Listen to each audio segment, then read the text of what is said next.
Greetings. This is Brother Eli with another episode of Bible Truth Revealed. Today's topic is the regeneration doctrine is false. The regeneration doctrine is false.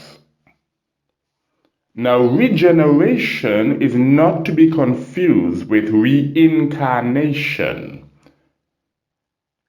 And those of our people that teach regeneration are usually careful to define the term so that we do not think they are teaching reincarnation. So I'd like to begin by giving a definition of reincarnation and comparing that to the definition of regeneration. This is the definition of reincarnation according to the Oxford Learner's Dictionary. Reincarnation is to be born again in another body after you have died. Again, it is to be born again in another body after you have died. The example sentence that's given by Oxford Learner's Dictionary is this: they believe humans are reincarnated in animal form. They believe humans are reincarnated in animal form. What this shows is reincarnation includes the rebirth of a person as an animal. So according to the doctrine of reincarnation, when a person dies, that person's soul or spirit would return in another body, and that could include the body of an animal. Any life form could be reincarnated. Let's move on to the definition of regeneration as taught by some Hebrew Israelite camps. Regeneration is to be born again in another body after you have died. This does not include rebirth as animals or any form other than human.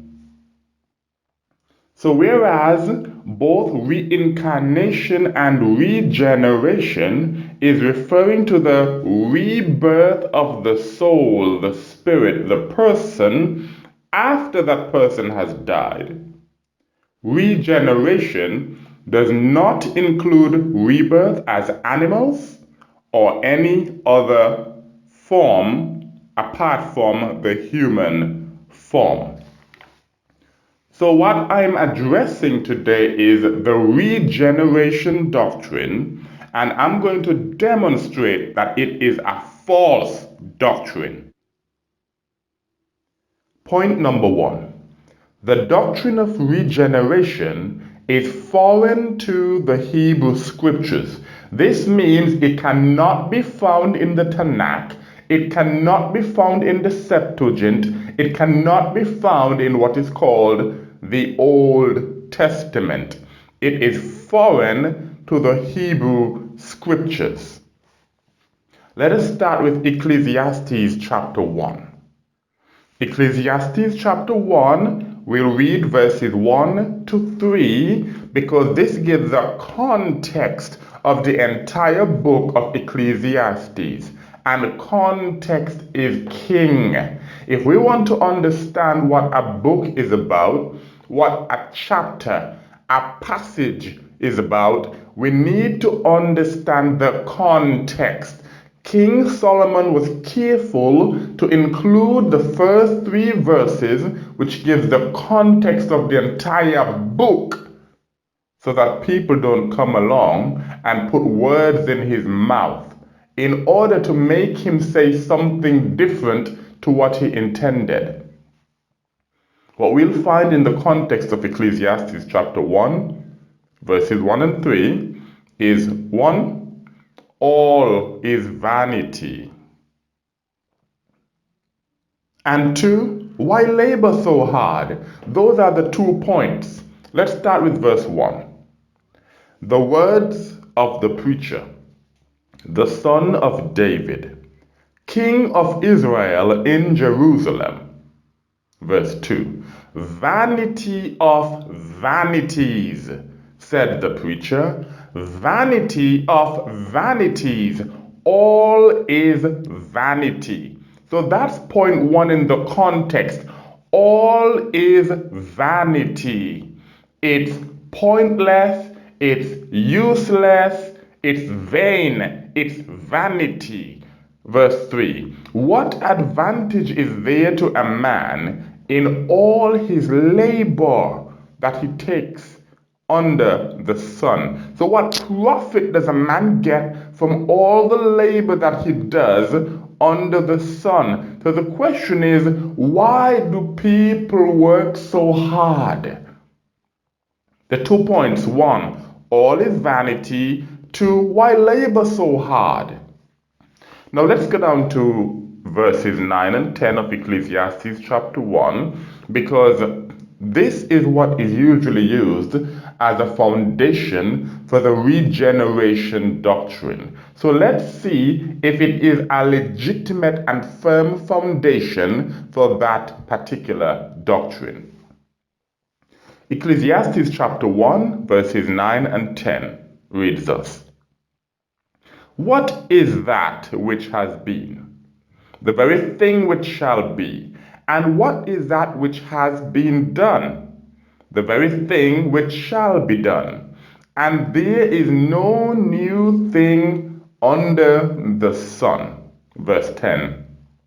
Who is he that shall speak and say, behold, this is new? It has already been in the ages that have passed before us. Those who use this to teach regeneration, they say that because there is no new thing under the sun, that must include man. So every single human being that exists today existed before. Because if they did not exist before, then we would be able to say, look, here's a new thing. So in order for this passage to be true, this is what they say, those who teach that doctrine of regeneration, it must include man, and it must mean that all of us that are alive today existed before. We will allow the context of Ecclesiastes to dictate the meaning of the statement, there is no new thing under the sun. What we will not be doing today is forcing the text to speak about something that it is not speaking about. We are not going to read the doctrine of regeneration into the text, but rather we will allow the context to dictate what Solomon intended to say. Let's go up to verse 4 of Ecclesiastes chapter 1. We're going to look at the verses that come before this precept that was used to teach regeneration. Ecclesiastes chapter 1 verse 4, it says this: a generation goes and a generation comes, but the earth stands forever.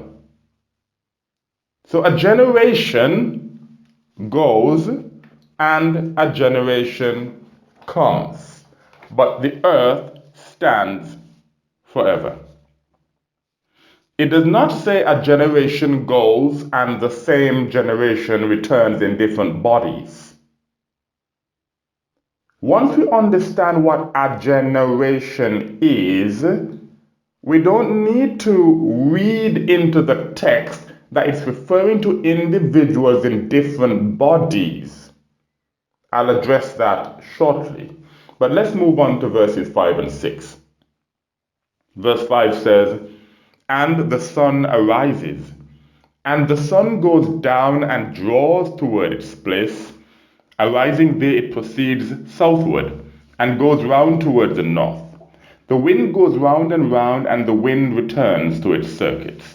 So we see the cycle of the sun and the wind, just like we saw the cycle of generations in verse 4. Verse 7 says, all the rivers run into the sea, and yet the sea is not filled. To the place whence the rivers come, thither they return again. We see the cycle of the rivers. So yes, there's a cycle of generations, the cycle of the sun and the wind, and the cycle of the rivers. But is any of this saying that there are individuals who are dying and returning again? Or do we need to understand what generation means? Consider that as we continue to read. I'm going to go to Ecclesiastes chapter 2, verses 17 to 20, and see whether we can shed some light on this generation. Ecclesiastes chapter 2, verses 17 to 20. What you're going to find is that this reinforces the points that were established in the context, meaning in Ecclesiastes chapter 1, verses 1 to 3, it spoke of all is vanity, and secondly, why labor so hard? Let's see if these same 2 points that were established in the context are stated again in chapter 2. Ecclesiastes chapter 2, verses 17 to 20.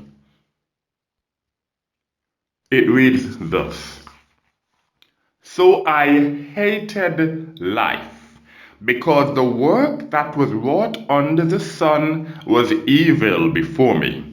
For all is vanity and waywardness of spirit. So that's point 1. All is vanity. Verse 18.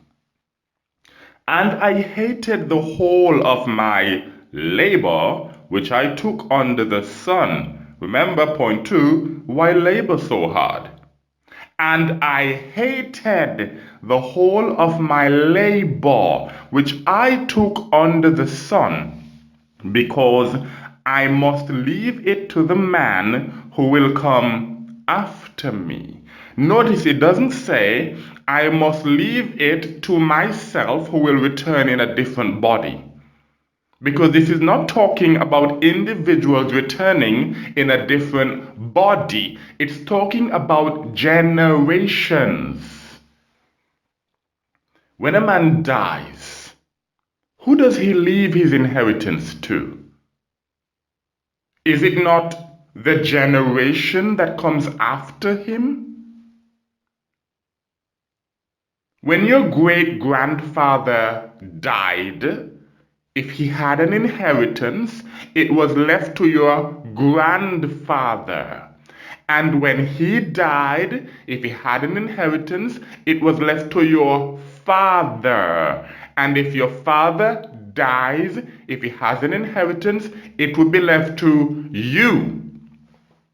This is not only showing us that the context dictates the meaning of the passage by demonstrating the 2 points that were established in Ecclesiastes chapter 1 verses 1 and 3, which are 1, all is vanity, and 2, why labor so hard, but it's also telling us what it means by one generation goes and one generation comes. It's referring to generations, not individuals going from one body to another body. Verse 18 again, and I hated the whole of my labor, which I took under the sun, because I must leave it to the man who will come after me. I must leave it to my children. They're the ones who will come after me. Verse 19. And who knows whether he will be a wise man or a fool, and whether he will have power over all my labor in which I labored, and wherein I grew wise under the sun. This is also vanity. Because as parents, we can work very hard, we can accumulate great wealth, we can leave it to our children, and they can squander it, regardless of how well we trained them. And this is why it is vanity to work so hard, accumulate a bunch of wealth, and not do what we were put here to do.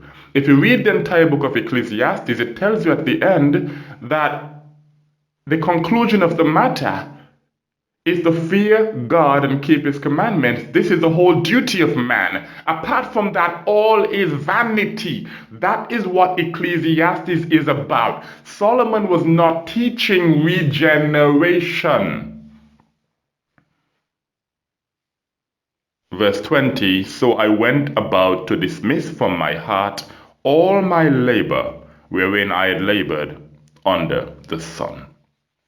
So just in case it's not clear, the cycle of men as compared to the cycle of the sun and the wind and the cycle of the rivers, the cycle of men is referring to generations, which we saw in Ecclesiastes chapter 1 verse 4. For example, the great-grandfather is followed by the grandfather. That's a different generation. Was followed by the father in a different generation, was followed by the son, another generation, the grandson, another generation, the great-grandson, another generation. Generations go and generations come, but the earth remains forever. It is not speaking about individual spirits moving from one body to another. There is nothing in the context of the entire book of Ecclesiastes that suggests that Solomon was teaching the doctrine of regeneration. On the contrary, the context repeatedly reinforces two main points. One, all is vanity. Two, why labor so hard? I'll give you one more example of the same, but I encourage you, read the entire book of Ecclesiastes for yourself, and you will see that this is true. The same 2 points are reinforced, are repeated, are proven over and over again. And there is no mention of individual souls transmigrating or being reborn in other bodies. That is foreign to the book of Ecclesiastes and foreign to the Hebrew Scriptures. Let's turn to Ecclesiastes chapter 5. I'll be reading verses 13 to 16. Ecclesiastes chapter 5, verses 13 to 16. There is an infirmity which I have seen under the sun, namely wealth kept for its owner to his hurt, and that wealth shall perish in an evil trouble. And the man begets a son, and there is nothing in his hand. So notice, the man begets a son. Not that the man dies and comes back in another body. The man begets a son. So the man, which is one generation, begets a son, which is another generation. This is the cycle of the generations of man. And there is nothing in his hand, because this man lost all the wealth that he worked so hard to accumulate in an evil trouble. Some disaster came and took the money from the man. So now that he has a son, there's nothing to give to his son, even though the man himself was previously rich. Verse 15. As he came forth naked from his mother's womb, he shall return back as he came, and he shall receive nothing for his labor. that it should go with him in his hand. This is vanity. Verse 16, and this is also an evil infirmity. For as he came, so also shall he return. And what is his gain for which he vainly labors? The vanity of working so hard and having nothing to show for it at the end. The point is reestablished. All is vanity, and why labor so hard? Now one might ask the question, what about the regeneration of Elijah the prophet?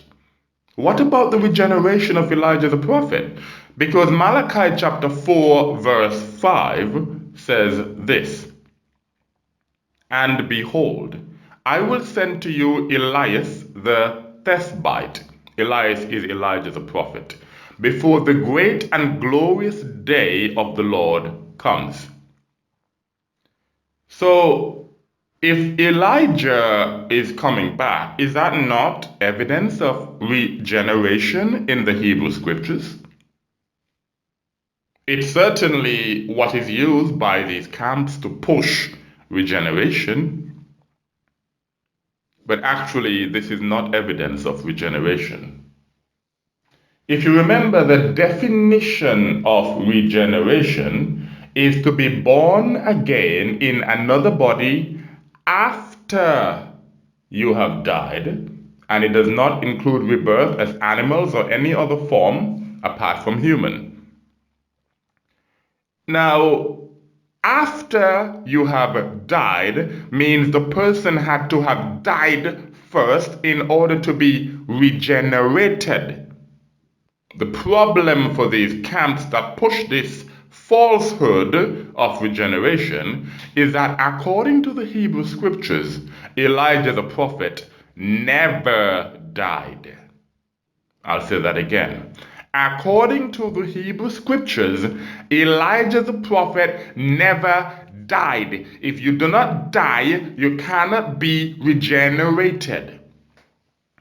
Let's turn to 4 Kings chapter 2 in the Septuagint. 4 Kings chapter 2. It is 2 Kings chapter 2 in the King James Version of the Bible. 4 Kings chapter 2 in the Septuagint is 2 Kings chapter 2 in the KJV. I will read verse 1 and verse 11 to demonstrate what happened to Elijah instead of death. Verse 1 says, and it came to pass, when the Lord was going to take Elihu is Elijah, with a whirlwind, as it were, into heaven, that Elihu and Elisha, which is Elisha, went out of Galgala. Verse 11. And it came to pass as they were going, they went on talking, and behold, a chariot of fire, and horses of fire, and it separated between them both. And Elihu, which is Elijah, was taken up in a whirlwind, as it were, into heaven. The Most High took Elijah in chariots of fire, in a whirlwind into heaven. Elijah did not taste of death. Elijah did not die, therefore he will not be and cannot be regenerated. One must die in order to be regenerated according to the definition of regeneration that is given by these Israelite camps. So notice that when the white man wrote Matthew chapter 17, verses 10 to 13, where his God, Jesus, said that John the Baptist was Elijah the prophet, he was lying yet again. It's what he does best, so there should be no surprise. Now, there are those who might try to pull other passages in the Hebrew Tanakh, in the Septuagint, in what is called the Old Testament, to argue a case for regeneration. All I encourage you to do is read whatever precept you're pulling in its context, the same way that we did for Ecclesiastes. And what you're going to notice is that regeneration cannot be found in the Hebrew Scriptures. The doctrine of regeneration is an abominable doctrine that cannot be found in the Hebrew Scriptures. The Most High did not reveal that garbage to his prophets to teach to his people. By the end of this teaching, we will all know where that came from. But for now, let's move on to point number 2. Point number 2 is that the doctrine of regeneration is unique to the New Testament. In other words, it's all over the New Testament. It is clearly seen in the New Testament. One has to be blind not to see it in the New Testament. I'll give one example. Matthew chapter 16, verses 13 to 14.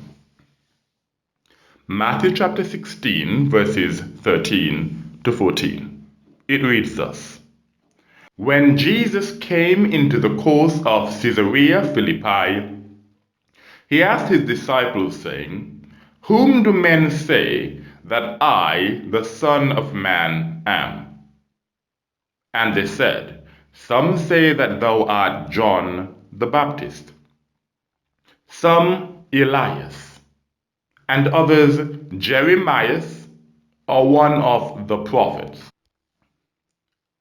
I want you to notice that the people who were saying that Jesus was Jeremiah or one of the prophets would have known that Jeremiah and these prophets died hundreds of years before.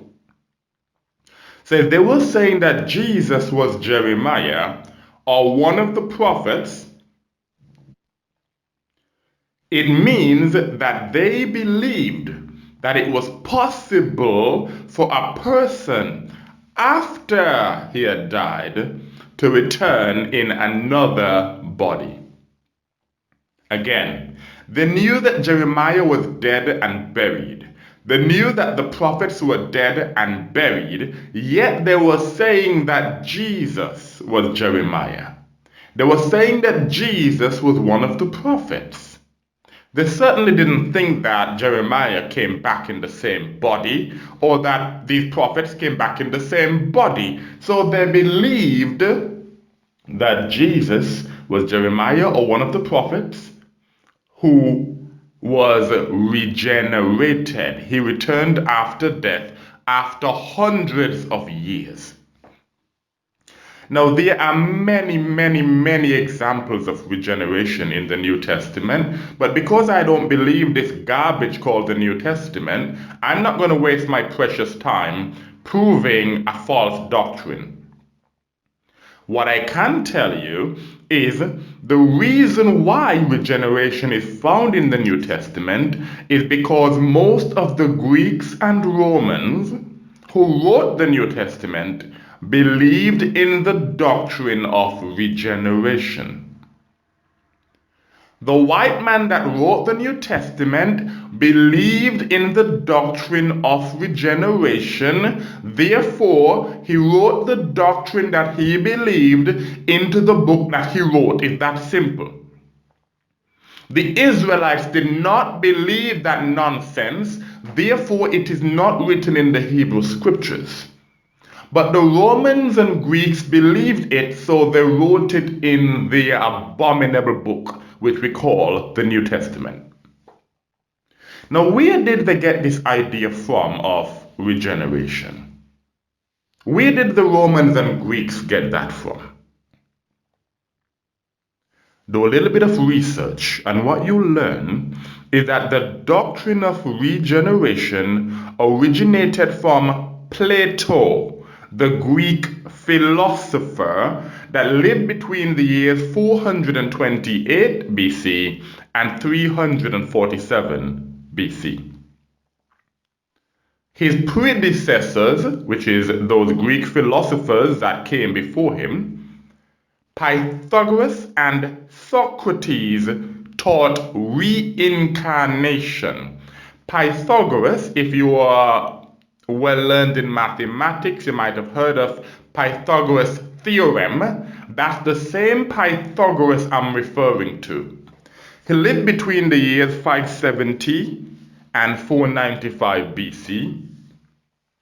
And Socrates lived between 469 and 399 BC, and they both taught the doctrine of reincarnation, that's rebirth in any form, including animals. But Plato rejected the doctrine of reincarnation in favor of the doctrine of regeneration, which is rebirth as humans only. In the January 1957 edition of the Harvard Theological Review, so that's from Harvard University, there is an article entitled Transmigration in Plato. Transmigration is simply another word for regeneration. This is how the article begins. Transmigration is often regarded as an integral part of Platonic teaching, and it is, of course, an undisputed fact that the idea of rebirth occurs very often in the Platonic dialogues. It holds an especially prominent position in most of his expositions of future life. Now let me explain that. Transmigration, which is regeneration, is often regarded as an integral part of Platonic teaching. So regeneration is often regarded as a vital, crucial element in the teachings of Plato. And it is, of course, an undisputed fact that the idea of rebirth occurs very often in the Platonic dialogues. The Platonic dialogues are the writings of Plato, which are still available today. In those writings, the idea of rebirth or the transmigration of the soul or regeneration from one human being to another, it is established as an undisputed fact in the teachings of Plato. It holds an especially prominent position in most of his expositions of future life, which means that when Plato speaks about life in the future, he repeatedly refers to a person dying, and after the person has died, that person's spirit or soul coming back in another body again and again and again. Plato is the father of regeneration. He is the one that invented the doctrine of regeneration that Hebrew Israelites are pushing to their people today. It is a false and abominable doctrine that has nothing to do with the Hebrew Scriptures and nothing to do with the people of the Most High God. So why is this all over the New Testament?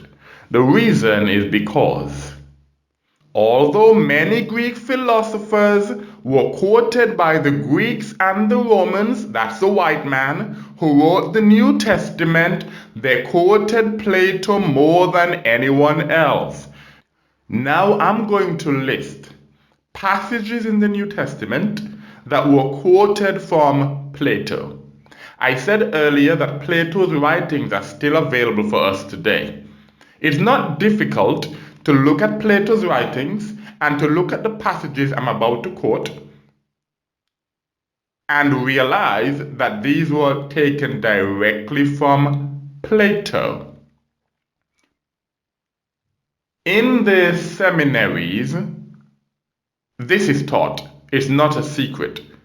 Which means that if you're still in the Christian church and your pastor went to seminary, he knows this, but he would never tell it to you.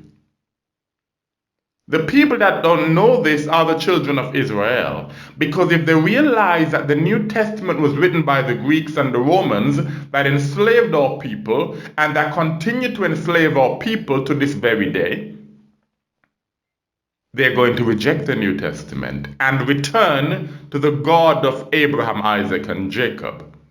They're going to return to the Tanakh, the Septuagint, the Old Testament as we've been told it's called, which is our scriptures, which was written only for our people. So I'm going to list these passages, and if you are so inclined, research online, do your own research and see whether it's true that Plato is the one who made these quotes and that the white men that wrote the New Testament simply copied these from Plato's writings. And again, Plato's writings are still available today, so you don't need to take my word for it. You can go and check for yourself. Number 1, 1 Corinthians chapter 9, verse 24.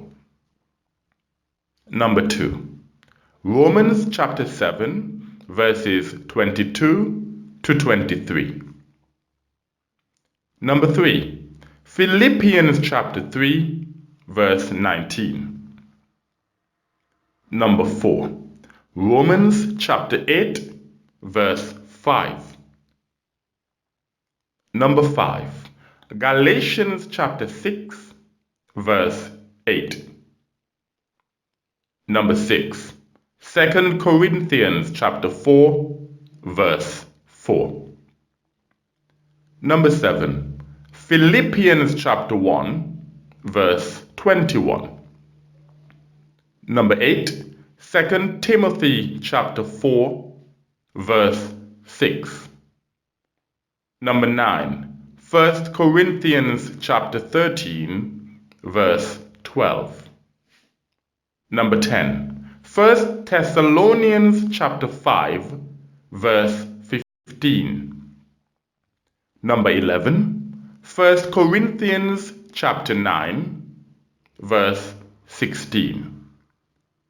Number 12, Acts chapter 14, verse 15.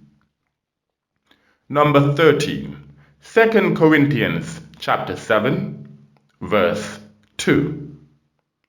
Number 14, Romans chapter 12, verse 4. And number 15, Ephesians chapter 1, verses 22 to 23.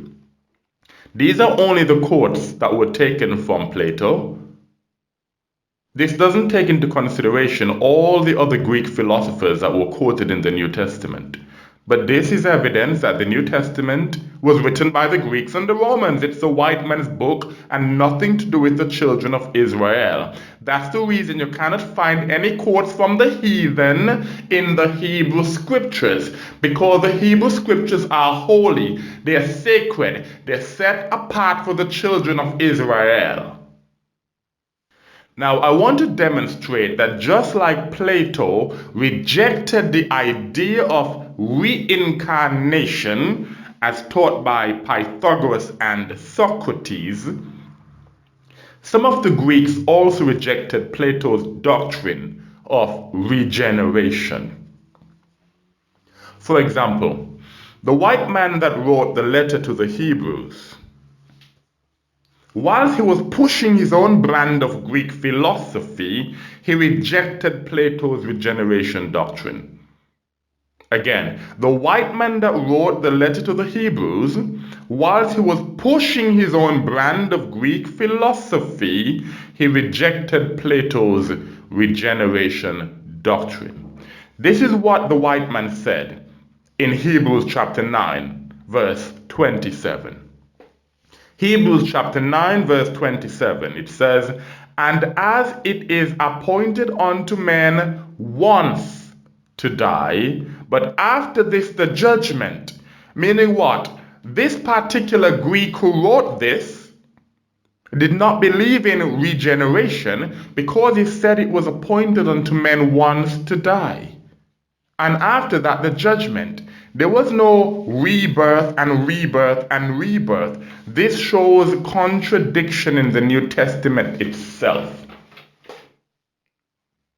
The Greeks and Romans who wrote this were fighting over doctrines. And this argument over the doctrine of regeneration continued through early Christian history, where Augustine pushed the doctrine and other white men rejected it until eventually it was stamped out as a heresy. This is why, even though it's written in the New Testament, the Christian churches don't teach it today, because they've already had councils to discuss this doctrine and they've decided it's a heresy. We will not push it. So again, the same way that Plato rejected reincarnation, the white man that wrote Hebrews rejected regeneration, and even though Augustine tried to push regeneration, the other white men in Christianity who were there at the time, the church fathers, they rejected the doctrine. So today the Christian church does not teach it. Yet the Israelites have gone, they've dug up this falsehood and introduced it to their people as though the Most High God revealed it to them, and they are so deep. No, they're not deep, they are misled. They need to repent. Now, if the Hebrew scriptures do not teach regeneration, and it certainly does not teach reincarnation, what does it teach?